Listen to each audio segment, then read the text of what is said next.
Hello बच्चों, this is Jaspreet and welcome back on J knowledge. So आज हम start करने जा रहे हैं आपकी 6th क्लास की हिस्ट्री का first chapter, that is what, where, how and when. ये what, where, how and when ये किसके बारे में? हिस्ट्री के बारे में, कि आपकी हिस्ट्री में क्या था, कहाँ था, कैसे था और कब था। ये सब हम पढ़ने वाले हैं इस चैप्टर में। अब हिस्ट्री मीन्स पास्ट। पास्ट क्या होता है? पास्ट कुछ भी ऐसी चीज जो इस समय से, प्रेजेंट टाइम से पहले हो चुकी है। लाइक आज सुबह आपने खाना खाया था, वो भी पास्ट है। कल आप कहीं गए थे, वो भी पास्ट है। 1 साल पहले आपकी लाइफ में क्या हुआ, वो भी पास्ट है। So how do we find about what happen in the past? Past में क्या क्या कुछ हुआ है, हम उसके बारे में कैसे जान सकते हैं? लाइक यस्टरडे मीन्स कल, जो कल चला गया, उस कल में क्या हुआ था वो आपको पता होता है। ईयर एगो, 1 साल पहले क्या हुआ था वो भी हमें क्या होता है, याद होता है। 100 ईयर एगो, अब 100 साल पहले क्या हुआ था वो हमें कैसे पता चलता है? 100 ईयर्स एगो क्या है, कुछ लोगों ने अपनी बुक्स लिखी होती हैं, कुछ न्यूज़पेपर्स होते हैं, कुछ ऐसे रिकॉर्ड्स होते हैं, उनसे हमें 100 ईयर्स एगो के बारे में पता चलता है कि 100 साल पहले क्या था, कैसे लाइफ थी। अब 1000 ईयर्स एगो, 1000 साल पहले क्या हुआ था वो हमें कैसे पता चलता है? तो आपके चैप्टर की स्टार्टिंग में एक गर्ल का फोटो दिया हुआ है, उसका नाम क्या है, रशिदा। रशिदा क्या कर रही होती है, न्यूज़पेपर पढ़ रही होती है, और न्यूज़पेपर में एक हेडलाइन होती है 1000 ईयर एगो। तो वो सरप्राइज हो जाती है कि 1000 ईयर एगो कोई कैसे पता लगा सकता है कि 1000 साल पहले क्या हुआ था? तो वो पता लगाया जा सकता है। वो कैसे? काफी सारे मेथड्स होते हैं। एक्सकेवेशन होती है, खुदाई होती है। खुदाई में हमें क्या मिलती है, कुछ कुछ उनके पॉट्स मिलते हैं, उनकी पुरानी चीजें मिलती हैं, कुछ लिखा हुआ मिलता है, कुछ ऐसे रिकॉर्ड्स मिलते हैं जिनसे हमें पता चलता है कि 1000 ईयर एगो लाइफ कैसी होती थी। उसके कुछ प्रूफ्स, कुछ चीजें हम इस चैप्टर में भी पढ़ने वाले हैं। सो आपकी बुक में एक मैप दे रखा है, इंडियन सब कॉन्टिनेंट का मैप है ये। इस मैप में उन्होंने क्या शो किए हैं, कुछ अर्ली सेटलमेंट्स, कि पुराने जमाने में मतलब कहाँ कहाँ पे क्या क्या होता था। मेनली यहाँ पे रिवर्स को शो किया गया है। रिवर्स को क्यों शो किया है? क्योंकि पुरानी जो सिटीज थी, पुराने लोग थे, वो जनरली कहाँ पे रहते थे, इन्हीं रिवर्स के किनारों पे, इन्हीं रिवर्स के बैंक्स पे उन्होंने अपनी सेटलमेंट, अपने रहने के लिए घर बनाए थे। तभी इन रिवर्स की इतनी इंपॉर्टेंस है। तो जितनी भी रिवर्स है इंडियन सब कॉन्टिनेंट की, वो देखते हैं कौन कौन सी है। ये है आपकी इंडस रिवर। इंडस रिवर कहां से ओरिजिनेट होती है? जम्मू कश्मीर, यहां से आती है और कहां पे जाके मिलती है समुद्र में? अरेबियन सी। यहाँ पे सारा ये क्या है, अरेबियन सी है। उस साइड क्या है, बे ऑफ बंगाल, वो भी सी है। इंडस रिवर से निकलने वाली कौन कौन सी रिवर्स है, वो उसकी ट्रिब्यूटरीज कहलाती है। वो कौन सी है? झेलम, चेनाब, रावी, सतलुज, ब्यास। ये काबुल रिवर निकलती है यहां से। क्लियर? सो अरेबियन सी में और दो कौन कौन सी रिवर्स है जो अरेबियन सी में ड्रेन करती है अपना वाटर? नर्मदा रिवर और तापी रिवर।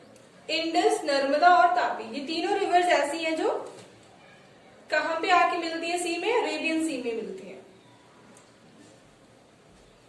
अब वो तो थी वेस्टर्न साइड। अब इसी सब इंडियन सब कॉन्टिनेंट की ईस्टर्न साइड पे कौन कौन सी रिवर्स है? एक ब्रह्मपुत्र जो चाइना से आती है, अरुणाचल प्रदेश यहाँ यहीं पे, यहां से एंटर करती है और कहां पे जाती है? बांग्लादेश से होके बे ऑफ बंगाल, इस वाले सी में अपना मिलती है आगे। ये हिमालय होता है हमारा, यहाँ पे सारा क्या है, हिमालयन रीजन। हिमालय से कौन कौन सी रिवर्स निकलती हैं? गंगा, यमुना, ये क्या है आपकी गंगा रिवर, यमुना रिवर और चंबल रिवर, सोन रिवर, ये गंगा से ही निकलती है। और ये भी कहाँ आके मिलती हैं? बे ऑफ बंगाल सी में। यहाँ पे आपकी महानदी रिवर होती है, गोदावरी, कृष्णा और कावेरी रिवर। अब हिल्स की बात करें तो मेन हिल्स जो इस चैप्टर में डिस्कस की हुई है वो कहाँ कहाँ पे है? यहाँ पे क्या है आपके गारो हिल्स, गारो की पहाड़ियां बोलते हैं इसको। एक सेंटर में, इंडिया के बिल्कुल सेंटर में जो हिल्स है उनको हम क्या बोलते हैं, Vindhyas river, sorry Vindhyas hills बोलते हैं। ये विंध्यास हिल्स को यहाँ पे डिस्कस करने का क्या मीनिंग है इनका, राइस की जो खेती थी, राइस की क्रॉप सबसे पहले कहाँ पे ग्रो हुई थी, यही इसी रीजन में, विंध्यास रीजन में ग्रो की गई थी। अभी आपके वेस्टर्न साइड पे यहाँ पे क्या है, Sulaiman and Kirthar hills. Sulaiman and Kirthar hills क्यों इंपॉर्टेंट है, क्योंकि सबसे पहले मैन ने क्रॉप्स ग्रो करना कहाँ पे स्टार्ट किया था, यहीं पे स्टार्ट किया था। ऐसा माना जाता है कि सबसे पहले क्रॉप्स यहीं पे ग्रो करना स्टार्ट किया था मैन ने। और सबसे पुरानी जो सिटीज थी, सबसे पुराने शहर कौन से रिवर के बैंक्स में मिलते हैं हमें एक्सकेवेशन के दौरान, इंडस रिवर। यहाँ पे अर्लीस्ट सिटीज ग्रो हुई थी, पुराने टाइम की सिटीज, बहुत अच्छी सिटीज मानी जाती है वो। क्लियर? सो ये है आपका मैप, यही कुछ सेटलमेंट्स थी जो आपके मैप में डिस्कस की हुई है। एक और बताया हुआ है मगध के बारे में। मगध कहाँ पे है, ये आपके गंगा रिवर है। गंगा रिवर के साउथ वाले एरिया में एक टाउन हुआ करता था मगध। मगध के जो किंग थे उस टाइम पे काफी पावरफुल किंग हुआ करते थे। सम अर्ली सेटलमेंट्स, ये हमने अभी अभी मैप में सारी सेटलमेंट्स को देखा है कि कौन कौन से सेटलमेंट कहाँ पे है। सो क्या क्या पढ़ा हमने इसमें, banks of river Narmada, Narmada river जो अरेबियन सी में आके मिलती है। Areas of Sulaiman and Kirthar hills, Kabul river के पास में है। Garo hills in north east, Brahmaputra river के पास थी Garo hills. Banks of river Indus, Indus river हमने देखी जम्मू कश्मीर से निकलती है। रिवर गंगा जो हिमालय से निकलती है। अर्लीस्ट सिटीज, पुरानी सिटीज हमें कहाँ पे मिलती है, हमने डिस्कस किया था 4700 year ago they flourished on the banks of river Indus. कहाँ पे फ्लोरिश की थी, इंडस रिवर के किनारों के ऊपर। साउथ ऑफ गंगा, गंगा के साउथ में, साउथ वाली साइड में एक टाउन हुआ करता था जिसका नाम था मगध, और उसके किंग क्या थे, बहुत ही पावरफुल थे। सो ये कुछ अर्लियर सेटलमेंट थी जो हमें इस चैप्टर में दी हुई है। Next is movement of people from one place to another in Indian subcontinent. जितना भी हमने मैप में इंडियन सब कॉन्टिनेंट देखा, सो पहले लोग क्या करते थे, मूव करते रहते थे यहां से वहां, एक पार्ट से दूसरे पार्ट में। तो वो मूव क्यों करते थे, इसके काफी सारे रीजंस हो सकते हैं। First is in search of livelihood, उनको अपनी जगह पे कहीं काम नहीं मिल रहा तो वो काम की सर्च में जाते थे। प्रीच रिलीजन्स, जो सेंट्स होते थे वो अपने धर्म का प्रचार करने के लिए, अपने रिलीजन को प्रीच करने के लिए भी एक पार्ट से दूसरे पार्ट में मूव करते रहते थे। To escape from natural disaster, suppose आप किसी प्लेस पे रहते हो, वो फ्लड प्रोन एरिया है, काफी सारी फ्लड्स आती रहती हैं, तो आप उस नेचुरल डिजास्टर से बचने के लिए अपनी फैमिली को लेके कहीं और सेफ प्लेस पे चले जाते हो। टू कॉन्क्योर अदर लैंड्स, पहले जो किंग्स होते थे उनको होता था कि वो काफी सारी और भी जगह पे राज करें। सो इसी चक्कर में वो क्या करते थे, बैटल्स करते काफी सारी लैंड को कॉन्क्योर करने के लिए मूव करते रहते थे। ट्रेड के लिए, व्यापार के लिए। टू मीट देयर रिलेटिव्स, किसी के रिलेटिव्स काफी दूर होते तो वो भी मूव करते हैं। Due to spirit of adventure, कईयों में क्या होती है, एडवेंचर स्पिरिट होती है, उनको एडवेंचर करने का शौक होता है, जगह जगह घूमने का, नई नई जगह पे जाने का। सो ये सारे रीजंस हो सकते हैं कि लोग एक प्लेस से दूसरे प्लेस में मूव करते रहते थे। Clear? Name of our country, India और भारत।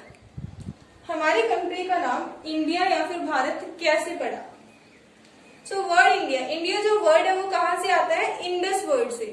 इंडस हमने देखा था ना, एक रिवर है इंडस, जहां पे अर्लीस्ट सिटीज फ्लोरिश की थी। सो इंडस से ही क्या बना है, इंडिया बना है, ऐसा माना जाता है। और इंडस रिवर को संस्कृत में क्या बोलते हैं, सिंधु बोलते हैं।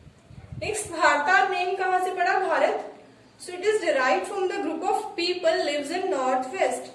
सब कॉन्टिनेंट के नॉर्थ वेस्ट साइड पे कुछ ग्रुप्स रहते थे लोगों के, जिनके नाम से ही भारता ग्रुप, भारता नेम इंडिया का पड़ा।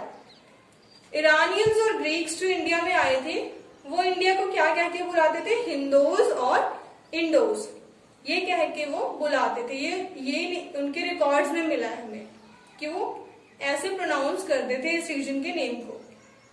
सो इन्हीं सब से प्रोनाउंस हो के हमारी कंट्री का नेम क्या पड़ा? इंडिया और भारत पड़ा। Next is sources of past, मतलब ऐसे कौन से सोर्सेज हैं जो हमें पास्ट के बारे में बताते हैं। First is manuscripts. मैन्युस्क्रिप्ट्स क्या होती हैं? हैंड रिटन डॉक्यूमेंट्स, पुराने टाइम के वो डॉक्यूमेंट्स जो हाथ से लिखे गए थे। रिटन ऑन पाम लीफ और बार्क। पाम लीफ एक पाम का पौधा होता है, उसकी पत्तियों के ऊपर लिखते थे, या फिर एक इसके ऊपर लिखते थे पेड़ की खाल, बर्च ट्री के पेड़ की खाल के ऊपर लिखी जाती थी। ये कुछ ऐसी होती है, मान लो ये पेड़ की खाल है, इसके ऊपर ऐसे वो लिखते थे। कौन कौन सी लैंग्वेज यूज की हुई थी यहाँ पे मैन्युस्क्रिप्ट्स में? संस्कृत, प्राकृतिक और तमिल लैंग्वेज। नेक्स्ट है इंस्क्रिप्शंस। इंस्क्रिप्शंस क्या होती हैं? ऐसी राइटिंग्स पुराने टाइम की जो हार्ड सरफेसेस पे लिखी गई हूँ, लाइक स्टोन पे या फिर मेटल पे लिखी गई हूँ। इंस्क्रिप्शंस में जनरली हमें क्या मिलते हैं? किंग्स के ऑर्डर। जो राजा लोग होते थे वो अपने ऑर्डर्स को, कि मेरी प्रजा ये ऑर्डर्स, ये रूल्स फॉलो करेगी, वो लिखवा देते थे पत्थरों के ऊपर, या फिर उन्होंने कोई लड़ाई जीती, अपनी बैटल्स की विक्ट्रीज को वो लिखते थे ताकि आने वाले लोग वो याद रखें। या फिर कुछ आम आदमी की जो एक्टिविटीज होती हैं कि वो क्या क्या करते थे, वो भी हमें इन इंस्क्रिप्शंस पे मिलती हैं। तो ये कुछ सोर्सेज है हमारे पास्ट के। Next is archaeology. आर्कियोलॉजी क्या होती है? Study of remains of past. Past means पिछले टाइम के जितने भी रिमेन्स हमें मिलते हैं। रिमेन्स क्या होते हैं? कोई हमने खुदाई की, कहीं पे एक्सकेवेट करवाया, वहां से हमें कुछ चीजें मिली जो काफी पुरानी है, वो क्या है? उस पास्ट के रिमेन्स है, उनकी स्टडी करना, उसको क्या बोलते हैं? आर्कियोलॉजी। और जो लोग स्टडी करते हैं उनको क्या बोलते हैं? आर्कियोलॉजिस्ट। सो रिमेन्स कुछ भी हो सकते हैं, बिल्डिंग्स के रिमेन्स, स्टोन्स के, ब्रिक्स के, कुछ पेंटिंग हो सकती है, स्कल्पचर्स हो सकते हैं, tools, weapons, pots, coins, ornaments. Like कुछ ऐसे पॉट्स मिलते हैं इंडस रिवर के किनारे पे जो सिटीज थी ना, वहां पे हमें कुछ ऐसे पॉट्स मिलते हैं, कुछ ऐसी स्टोन्स की चीजें मिलती हैं। क्लियर? सो इन सबकी स्टडी करना, उसको हम क्या बोलते हैं? आर्कियोलॉजी बोलते हैं। Clear? What do dates mean? अभी आप हिस्ट्री स्टार्ट कर रहे हो, हिस्ट्री में आप आगे जाके, या आपने पहले भी कभी पढ़ा होगा, आप डेट्स पढ़ते हो, लाइक 400 BC, 300 BC, 900 AD। तो वो BC और AD क्या होते हैं? BC को कहीं पे BCE भी लिखा होता है, मीन्स बिफोर कॉमन एरा, और AD को क्या बोलते हैं? हम कॉमन एरा बोलते हैं। इनका एक और भी रीजन है, वो क्या है? BC को हम बिफोर क्राइस्ट भी बोलते हैं। क्राइस्ट मीन्स क्रिश्चियन से रिलेट करो। क्रिश्चियंस के जो गॉड है जीसस। सो उन लोगों का ऐसा मानना है कि जीसस के बर्थ से पहले जितनी भी डेट्स थी वो उनको क्या बोलते हैं? BC मीन्स बिफोर क्राइस्ट, उन जीसस के बर्थ से पहले। और जीसस के बर्थ के बाद वाली जितनी भी डेट्स हैं उनको हम क्या बोलते हैं? AD मीन्स एनो डोमिनी। अब एनो डोमिनी का क्या मतलब होता है? इसका मीनिंग होता है in the year of Lord, means God के ईयर, गॉड के आने के बाद के ईयर्स। एक और चीज है यहाँ पे, जो BC वाले ईयर्स हैं उनको हम बैकवर्ड काउंट करते हैं। मतलब मान लो आप फर्स्ट क्लास में हो, तो आप फर्स्ट क्लास में कब थे? 2008 में। फिर आप 2009 में सेकेंड क्लास में, ऐसे ऐसे देखते हैं ना, हम आगे आगे जाते हैं। लेकिन BC में क्या है? हम पीछे जाते हैं, मतलब कोई काम पहले हुआ। लेट्स सपोज सबसे पहले कौन सी सिटीज आई? इंडस रिवर के पास वाली सिटीज आई। तो वो कब आई थी? 2500 BC के करीब, 2500 BC में वो स्टार्ट हुई थी और कब खत्म हो गई? 1700 BC के अराउंड वो खत्म हो गई। मतलब 2500 उनकी स्टार्टिंग थी, 2500 वाला ईयर, और 1700 वाला ईयर उनका क्या था? एंड। तो हम बैकवर्ड चलते हैं, मीन्स पहले 3000 आएगा, उसके बाद कौन सी सेंचुरी आएगी? 2000 वाली, उसके बाद आएगी 1000 वाली, ऐसे ही 1000 से फिर कम होते जाएंगे 900, 800। सो उसके बाद 1 पे आएंगे तो फिर स्टार्ट होगी AD। 1, 2, 3, अभी क्या चल रहा है? 2000 चल रही है, 2020s में है हम अभी। क्लियर? सो ये होता है डेट्स का meaning. So this is your chapter. I hope आपको समझ आया होगा। अगर आपको कोई भी डाउट है तो आप कमेंट सेक्शन में पूछ सकते हो। So this is for now. If you find my video useful, then do share, like and subscribe. Thank you so much for watching.